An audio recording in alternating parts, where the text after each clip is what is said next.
I hurried home. I was late for my tea, but in my house this was passed over with a mild admonition. Mrs. Hibbard asked me to go back and help her some more after I've done my homework, I said. Oh really, Archie, I don't think you can go back there again tonight, my mother said, rather crossly for her. You've already been late for your meal through dashing over there the minute you came home. You'll have to stay in tonight. But Mum, I whinged. It was rare for me to be refused anything and I particularly wanted to go, as you may imagine. Luckily Dad intervened. I think you are being a bit unreasonable, Mavis. Archie is getting to be a big lad and it is not far to the Hibbard house. Mrs. Hibbard has always been very friendly to Archie and helps us out whenever we want Archie to stay there. I think it's good he wants to do something in return. This made me quite the little hero, but, of course, my parents knew nothing of Sarah's spankings. All right, my mother relented reluctantly under the reasonableness of these arguments, but don't be too late home. It's a school day tomorrow, remember. Normally I was diligent in my studies, but that evening I raced through my homework, making many careless errors on the way, which earned me a nagging from my maths master and an unusually low mark in a history test, but nothing worse. As soon as I could I announced I was off to the Hibbard house. Hello, Archie, you've soon finished your homework, Mrs. Hibbard said when I arrived. Yes, it was only a few sums and some revision. I glanced around. No sign of Sarah. Sarah is doing her homework up in her room, Mrs. Hibbard said, once again following my thoughts. I'll give her another 10 or 15 minutes before I call her down. How slowly time dragged for me, but I guess it must have been even worse for Sarah waiting upstairs for the summons. 10, 12, 13 minutes and 17 seconds went by before Sarah's mother stood up and called, Sarah, come downstairs. Sarah came. She glanced at me but said nothing. I think she must have known I'd been invited back and had decided to acquiesce in my presence, rather than risk further maternal anger by complaining. She was wearing striped cotton pajamas and a woolly dressing gown, possibly thinking that these bedtime garments offered most protection, although she must have known from the start that any idea of defense was doomed. Sarah's mother gave her another long lecture on the evils of bullying and then said, Right Sarah, go and fetch the clothes brush from the coat closet in the hall. The clothes brush. Oh no. Oh yes.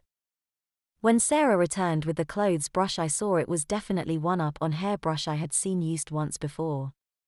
It was much longer, being almost rectangular in shape, a part being rounded at the end opposite the handle. It was made of dark brown wood, highly polished with a patina of great age.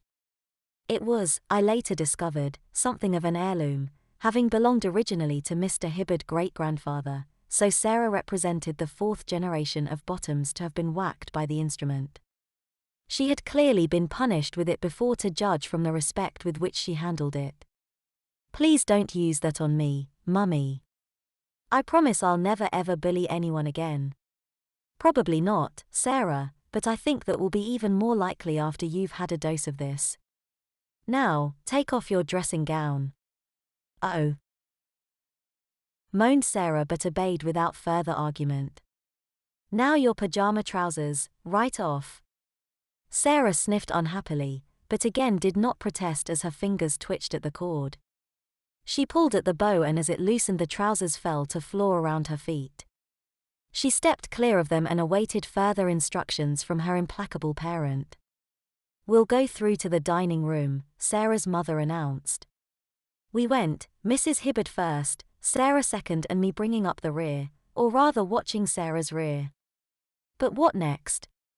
Sarah and Alison had been memorably switched in this room, but why were we here? Was Sarah to be bent over the polished round table? No. Fetch those 2 dining chairs, Sarah, Mrs. Hibbard directed, and put them so their backs are together. You know how, you've done it before. Sniffing more loudly, Sarah arranged the chairs as ordered so that there was a clear space around them. You know what to do next, Sarah. Sarah knelt on the seat of one chair, leant over so that her tummy rested on the 2 adjoining backs, and put her hands on the other seat. Further over than that, Sarah. Grip the edge of the other seat. Don't try and tuck your bottom out of the way. Sarah obeyed, adjusting her position so that her bottom now stuck out further. Her mother took up a stance by her left hip. I am only going to give you 6 with this, Sarah, she announced, as I spanked you quite soundly earlier. To judge from Sarah's expression, she did not think this sentence especially lenient.